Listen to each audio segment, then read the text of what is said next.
As we get closer to the actual release of the new NVIDIA Super GPUs, the prices have been made, I guess, public, if you will. We know the MSRP. I'm talking about all of the other models, like the overclocked models and the custom models. The Founders Edition, as well as other versions, should be $599 for that 4070 Super, $799 for the 4070 Ti Super, and then, of course, $999 for the 4080 Super.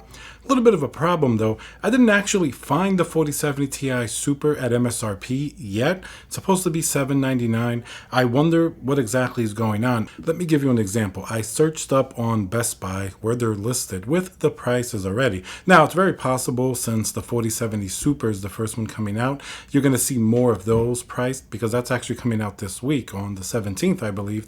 You're going to see those priced, probably more models and things like that, while the 4080 Super and the 4070 Ti Super are coming out later in the month, like a week after each release. And now let's hear a word from our sponsor, VIP-CDKdeals.com, a Windows 10 Pro CD key. Add to cart, you put in code CC20. This will also work on Windows 11. You want to go into your settings in Windows, change and adjust your CD key, click activate, and now let's go back to the video. So checking out on Best Buy, Best Buy is going to be one of the only places actually that has the Founders Edition.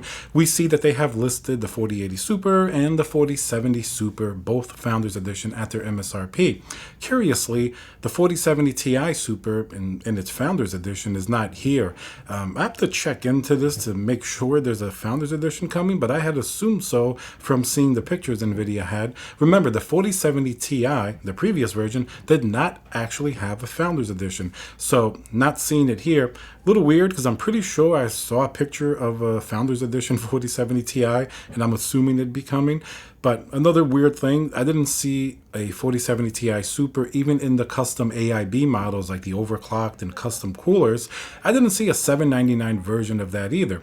If we take a look at the 4070, for example, Super, that is, you'll see the Founders Edition at $599. There's another model at $599, which is, a custom model. And then at least listed here, the most expensive one that I saw was actually a $649 4070 Super.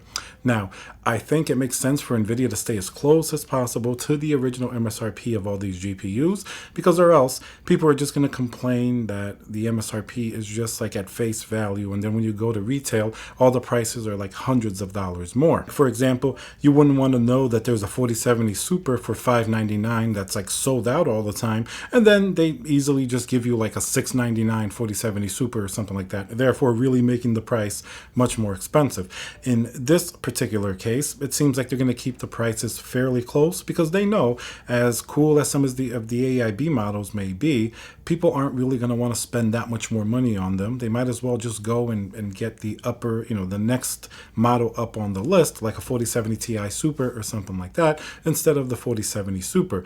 But when some of the pricier models come out, like the higher end models, I'm pretty sure we're going to see a little bit more of a price divergence. They're going to be more expensive. Right now, it makes sense they want to release as close to MSRP as possible to give people a good impression that it's actually available at MSRP.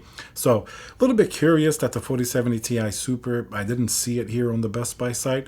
Now, from what we heard before, it seems like they're going to have a lot of inventory of the 4070 Super, or at least more than the other two. The 4080 Super and the 4070 Ti Super are going to be a little bit less. Each one of these three GPUs, and they're listed here. There are 4070 Ti Supers listed here, but the cheapest one is $849, which is $50 more than its MSRP. Each of these three GPUs do have a nice little benefit this year compared to the previous generation. Starting at the 4070 Super, it's still $599 for the MSRP, and while it's still going to be the same 12 gigabytes of VRAM, you're getting a nice increase in CUDA cores from the previous 4070, so the performance should be a pretty nice bump, and it should pretty much dominate this mid-range for now until AMD counters with something else. They have the 7800 XT, but I don't think that's going to win went out at $100 less versus the 4070 Super. It did okay versus the regular 4070, but now the 4070 Super is an entirely different ballgame. And then obviously stepping up to the 4070 Ti Super, this one has 4 gigabytes more of VRAM and it stayed at $799. That's why I think in terms of a high-end GPU, this one actually may be pretty interesting for a lot of people. The memory bus is also faster along with that increase in VRAM. So $799, you're getting basically what is now a 4K capable GPU, while the previous 4070 Ti at 12 gigabytes of VRAM and the slower memory bus could do 4K, but it's a little bit, if you really pump up all the settings, you're going to run into issues. It's going to be choppy in certain places and things like that. So that's what the 4070 Ti Super has as an advantage, which is a pretty nice bump up from the previous spec. And then obviously the 4080 Super, still 16 gigabytes of VRAM. It's likely not all that much faster than a 4080, but it is $999. It's going to be the special ability of this 4080, basically 4080 Super. It's $200 less than the 4080. Now, you may say NVIDIA should have priced this at $699 and changed the product stack. While all that is pretty much true, that certainly would make people a lot happier. But we at least have to give them a little bit of kudos for dropping the price at least of the 4080 Super. They could have kept it at the same price and just not sold that many, but they at least went in the right direction. So it's not perfect, but it's a little bit better. So basically, each one of these 3 GPUs does have something fairly enticing about it. Either they're a little faster, better VRAM, or they're cheaper. So going to be interesting to see. It looks like they're staying close to MSRP, and I'm sure as we get closer to the release of that 4070 Ti Super, hopefully we're going to see more variants of it at MSRP. So let me know what you guys think. Are you going to pick up one of these super GPUs? Remember to subscribe, and I'll see you guys on the next video.